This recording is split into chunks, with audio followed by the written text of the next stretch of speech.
Hi team, and welcome to the TEAMCPNZ Quick Connect podcast, where you can stay informed, keep connected, and hopefully learn from one another along the way as well. I'm your team captain, Richard Greer, and on today's podcast, we're going to catch up with Sara Vermeulen. Sara has been part of our community for a number of years, coming on board back in 2020, that year completing the Kepler Challenge, and since then she's completed the Tarawera 100-miler and definitely loves an adventure. She's a mum to little Frankie, who's her biggest supporter, and along with husband Curtis, we're out cheering her on as the weekend as she tackled her Everest challenge, which is what this podcast is all about.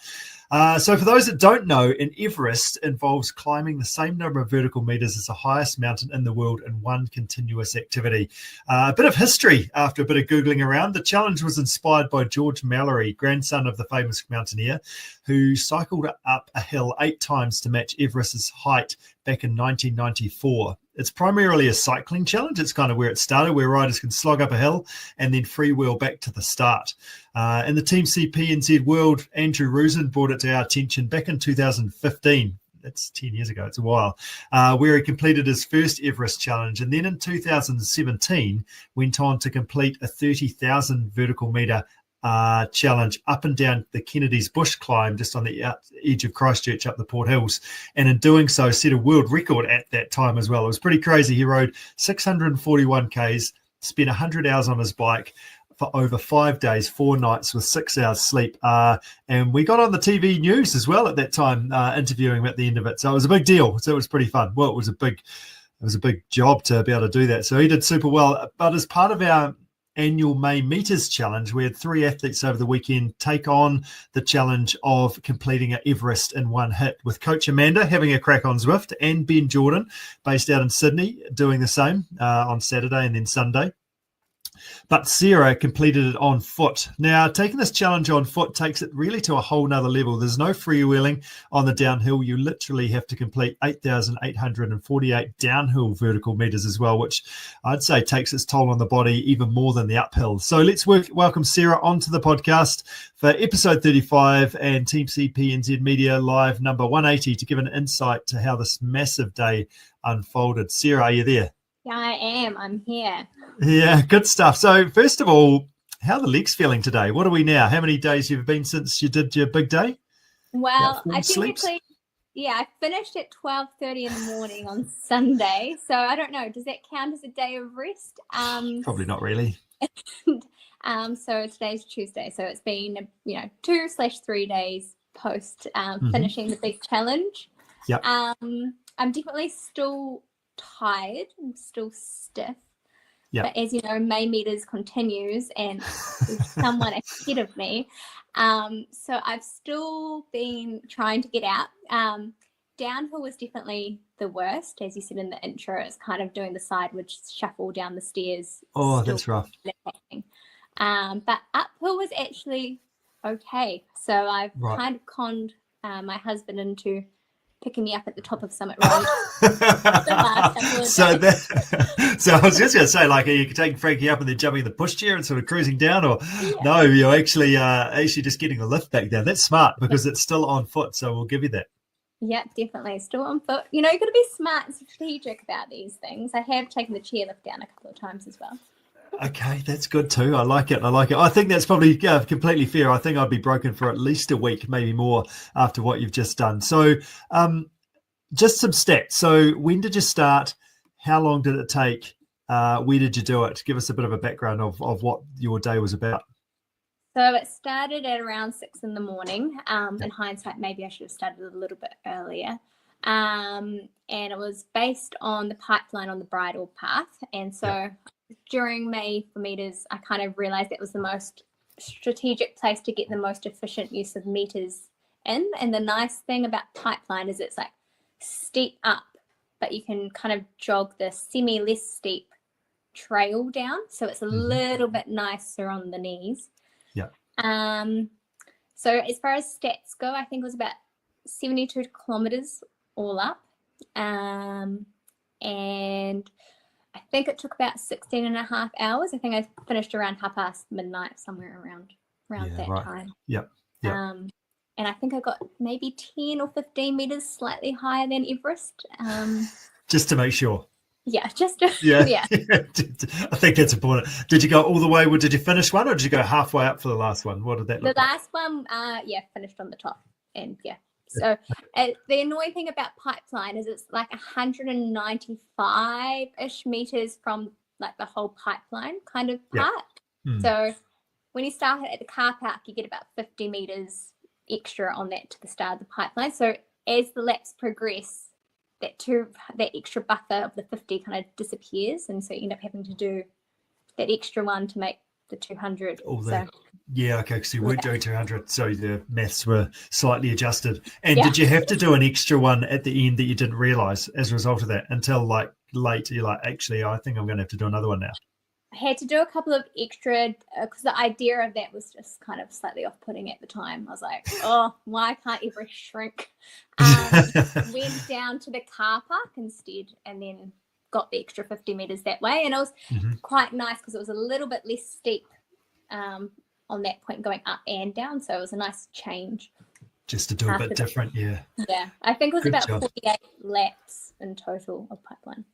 Yeah, that's a big job. It's impressive, very impressive. So in terms of the day and the weather, how was that? Like, it was a beautiful day on Saturday, but was cold in the morning and the wind got up a little bit where I was. So it would have been cold in the evening too. Yeah, I actually can't complain about the weather. I thought it was going to be a frost in the morning. I had like 3 or 4 layers set out, had the gloves, the buff, etc. And I was taking that off kind of halfway up the first lap. So after the first lap, I'd kind of ditched all the clothes. I think I was even down to a t-shirt. Nice. And then like the day itself was hot. So I was actually drinking a lot more water than I thought I was going to. I had it there, but I just didn't, almost kind of felt semi like a summer's day, not an autumn day. Yeah, good.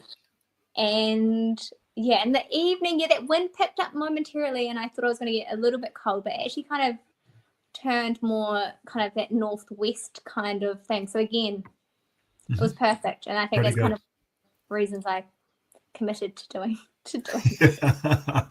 Yeah, well done. So tell us why? What was the motivation for wanting to do this other than win the May Metres challenge?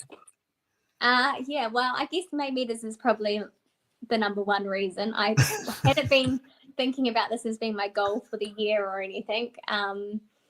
May Metres probably started the idea, that gentle competition of thinking, okay, well, how can I get a good few meters to try and catch up to a particular person? Yeah.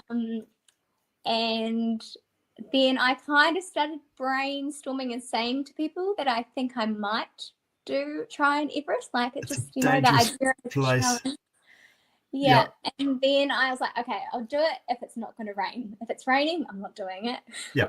And I looked at the forecast and it was a beautiful bluebird day. And I was like, okay, I like a challenge. And I haven't probably had like a solo continuous challenge like that since pre-Frankie. So it was just kind of nice to commit to doing something like that. So good. Just to see if you could, basically, at the end of the day. Yeah. Nice. What support did you have out there? What was that? I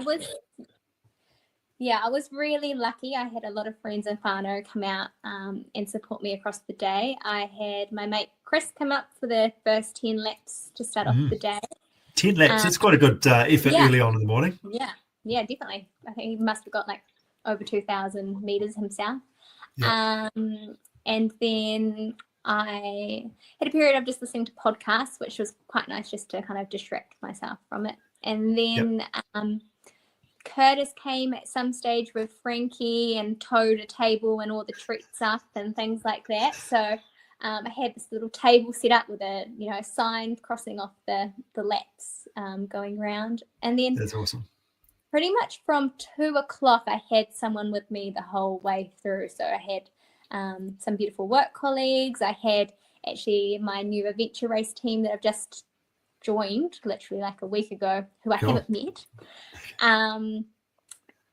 Do our first kind of team training together. So they all came along and I had cool. We did like 6 laps together, and it was, I guess, a way for them to figure out who I am and what I'm like when I'm suffering a little bit. And then I had another friend, Peter and Quinton, I kind of conned them into the last 6 hours. I don't know if they knew that's what they were doing when they arrived, but I was like, oh, Pete, can you give me a lift at the end of this? So yeah, I was really lucky. And the other kind of fun thing about it was that because the table was there and there was kind of like a sign and all these random treats on the table, people were looking at it as they were doing the pipeline themselves. So as I was running, I was just getting all this random community support of cheers and that's so good. Saying like you're crazy, but they kind of egg you along the way as well. So yeah, lots of support. Really lucky. So good. That's awesome. Your treats didn't get stolen. There was no magpies or people accidentally taking a few of those pure gels or raspberry buns. Yeah, I kind of momentarily worried about that, but no, definitely not. It seemed like there was well and truly enough for me there. So if someone wanted one, okay. You'd have to do a hill climb with you as well. So I probably weren't that keen for that. So it's nice. So was there any time amongst it that it got hard? Was there any point that you thought, this is stupid? What am I doing here? Like, because it's not something that you've paid your money for. You're not going to get we are getting a medal. We're cheering on as a result of it, but it's kind of like, hooray, I finished and that's done. Like, how did it go mentally for you throughout the day?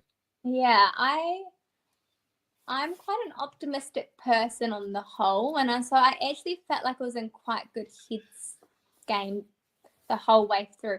But I mean, it's a lap, you're lapping. It's not like you're halfway around and you have to come back because you're halfway round. So I guess there's that small part that you could just quit at any time. Yeah. But I felt good. I kind of just kept doing maths in my head, like I'm 1/44 of the way. I'm 1/2 of the way. I'm 1/11. So just kind of slowly biting it off. And I mean, of course, the last like 5 or 10 laps kind of it started to get a little bit repetitive. And I think I complained once, and then I was like, okay, that's the first and last time I'm going to complain. So I wasn't in the really bad hurt cave. My feet felt good. I didn't feel sick. The knees, like it's the downhill that started to get tiring. I was looking forward to the up. So did you change your shoes? Did you change like socks or anything like that, just in terms of the cushioning element of like with that downhill? Yeah, no, I had spare shoes there and I had spare socks, but my feet, like they didn't feel hot. They felt like there was nothing. So I kind of just think the knees was just the repetitive nature of going down 8,800 and however many meters. So was there any way that you did that? Did you kind of like shuffle a little bit on the down just to kind of lessen the impact? How did you do your downhill running? Well, I didn't use poles initially. I had them there, and then I probably grabbed the poles maybe the last 10 laps. So that kind of changed the weight distribution a wee bit on the way down. And then I was pretty much running or jogging down it all until the last kind of 3 or 4, and then I would do I kind of like when things get hard, I kind of like have little mini goals, and it might be just like to the corner I'm going to run, and then I'm going to walk 4 or 5 seconds, and then I'm going to run a little bit more. So just to like have those little moments of tiny little micro breaks or so something different. And then the last couple of laps there was a lot more walking than jogging. On the down. On the down. Just to get down. So so basically there was no bit that you had a mid day slump or anything like that. It just kind of sounds like it got progressively tougher as the day went on, and you got further and further deeper into it. I mean, it definitely, I think when it got dark, I had probably a little bit of a slump. Like I just got really tired. Unfortunately, Frankie kind of woke up at 3 a.m. then the night before, and so the sleep wasn't great going into it. And then but I had a V on hand, and then I changed the batteries on the head torch to make them brighter. And that more daylight. More daylight, and I got a little bit more crazy as we progressed. But and you probably couldn't understand anything I was saying, but it got me into a different mood. But it was great fun, whatever was happening there. Heaps of fun. That's so good. What about nutrition? You talked a little bit about that you didn't have a stomach upsets or anything like that. You drank a bit more because it was hotter. How did you do that? Because that's something to learn for others doing big days like this. It's not super intense, but it's just on the whole time, really, isn't it? Yeah. I mean, I was really lucky. So I got that beautiful Pure product, Pure Nutrition. So I had the Pure electrolytes in the bladder. And then I had the gels. And then I had sour worms in kind of my bag as well. So I was wearing that all the time. Things I've done poor in the past is I've just had the little flasks, and because I'm trying to save weight. But then what I do is I don't drink enough. Whereas having the 2 liters of kind of fluid in the back meant I was just drinking as I felt. I wasn't trying to conserve it. So I was just drinking whenever I consistently throughout it. And the lap kind of format of, I think it's probably about 2 Ks a lap meant that I came back to this beautiful table full of snacks. So every time I came around, I would try and eat something whole. So be a banana or a mandarin or a sandwich or some bread, or I think there's some noodles and soup at some stage. So just trying to kind of be consistent. At some stages I didn't really feel like eating, but noodles and soup are a good option too, aren't they? A bit savoury, a bit salty, warm, easy to get down. At night, just to kind of change things up a wee bit. How long was each lap taking you to 2 Ks up and down the hill? I think it was probably started off about 20-ish minutes a lap, and then probably finished around 30 minutes-ish a lap. Nice. I was you can't really run pipeline. Well, I'm sure people can, but I was hiking up pipeline, a slow jog kind of down. So it was it was quite, I guess I wasn't racing, so it wasn't that same intensity, but enabled me. I would eat on the way up because down would just mean that, it's so steep, you're just trying to concentrate on your footing. I kind of feel that eating on the way up is a little bit safer. Yeah, so you weren't puffing so much that you were sort of struggling to eat. You were doing that, and then keeping your skin on the downhill, making sure you don't face plant, and that obviously happened. No, skin's intact. Hand looks good. Yeah, good stuff. We talked about the May Metres that you've sort of been involved in that. Now, this is something we've been doing for a number of years as a bit of a challenge to keep things interesting. And we've had a few other people in the past do like the Everest challenge and things, but this year we're sort of taking it to another level with a leaderboard and an app and all that sort of stuff, which is to a point starting to get out of hand in the last 2 days, which is quite funny. But how did that, obviously you're motivated to do that. You were probably training for this in a way by, I don't know, the last 20 days or so leading into this. Did that help or hinder, or were you a bit tired going in? How were the legs starting out? Yeah, well, I guess May Metres is the whole reason I did this. So I probably wouldn't have done it without May Metres. And, May Metres has been great because it's forced me to get out of bed in these dark, cold nights mornings that I would usually, I like sleep, and I prefer not to exercise in the morning, but the competition kind of starts to creep in. But it's been it just forces you or encourages you to just kind of push a little bit harder, not watch as much Netflix, and try and make the most of hours that you have to train. Going into the Everest challenge, I tried to have a quieter week going in, so I didn't do as many big days in the week leading up. I think I had 2 days rest, whereas the rest of May I've kind of max in a week, or in 10 days I've had 1 day off. But so last week was a lot quieter. So I went, and probably my legs have been kind of slightly sore this whole month, and they're probably very much looking forward to flat running June. Come June. But it's, I guess May Metres is the reason I did it. So I'm very thankful for May Metres. Which is awesome. Did you come into this thinking, I'm going to have a crack at this, or did it just kind of started off and then kind of got underway and was like, I'm going all right here, I might try and sort of push on a little bit? How did the competition sort of unfold for you? Well, I'm naturally slightly competitive.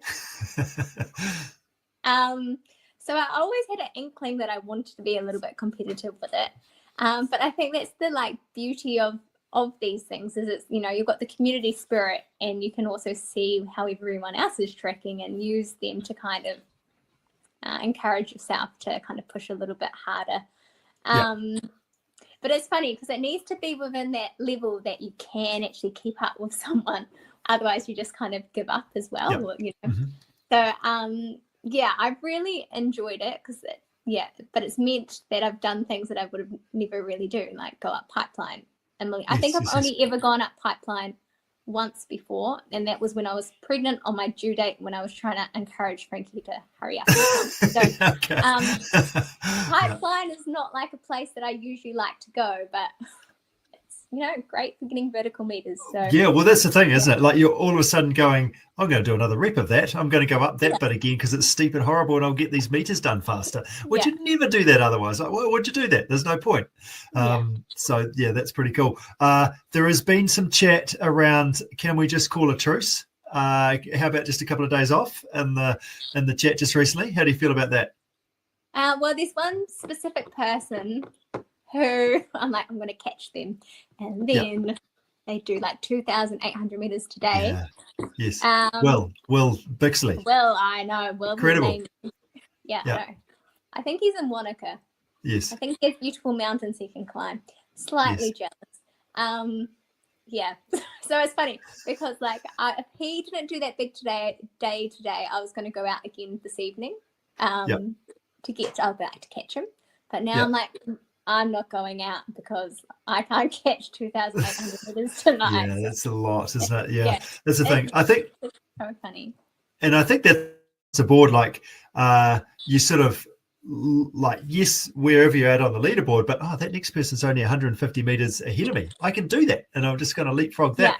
And then I'm looking at myself, sort of Amanda and the coach, like she's miles ahead, and Aaron's miles ahead as well. But Tim's only sort of 500 meters back. It's like, I need to make sure I beat Tim. So it just kind of gets under your skin, doesn't it? Which is good fun. Yeah. The only trouble is you don't know what other people are doing. You can't look back over your shoulder and say they're coming. I need to get going. You kind of, just sort of hit and hope a little bit, don't you? I know. You never know. Like I could be planning enough at Everest. Will does not know that. He doesn't know that. No, we'll release this at some other time.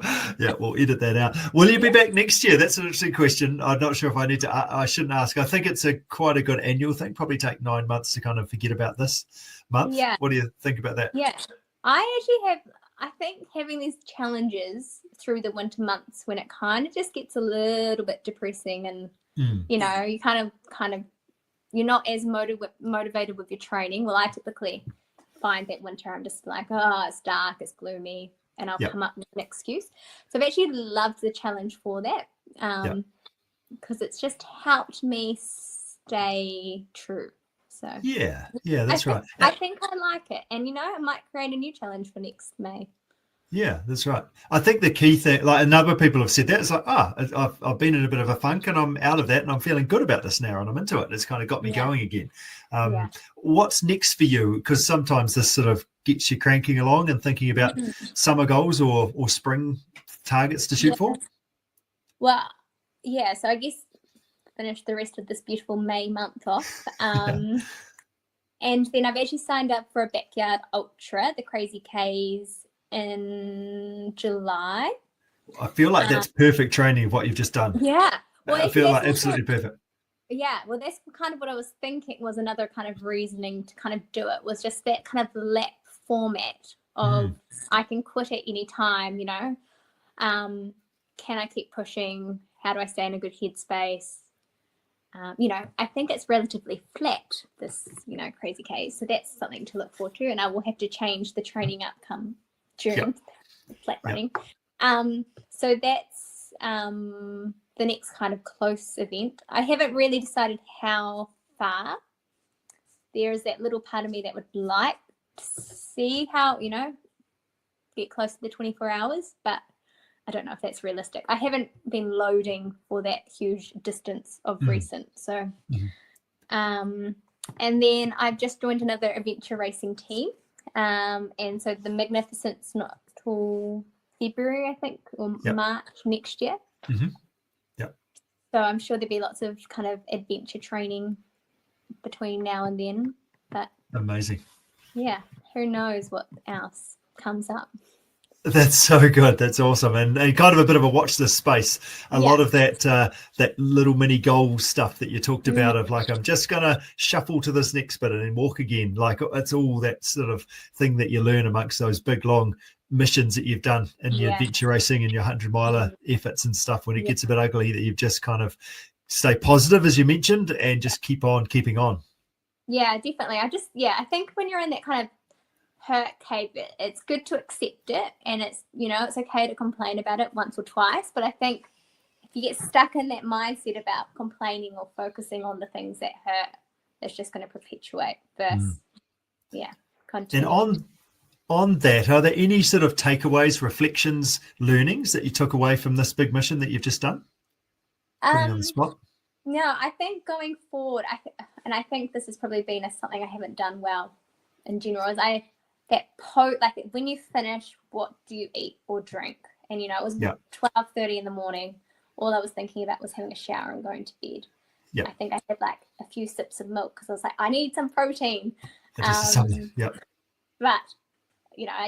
I think going forward, that's something I probably really do need to think about. Is okay, I need to make sure I have nutrition and electrolytes and protein like easily accessible. So when I'm tired and don't feel like eating, I have it ready, because after doing something big like this, then I start to not feel hungry at all. So it's like, okay, well, what can I eat or what can I drink, and just force it in, and then I can go to bed.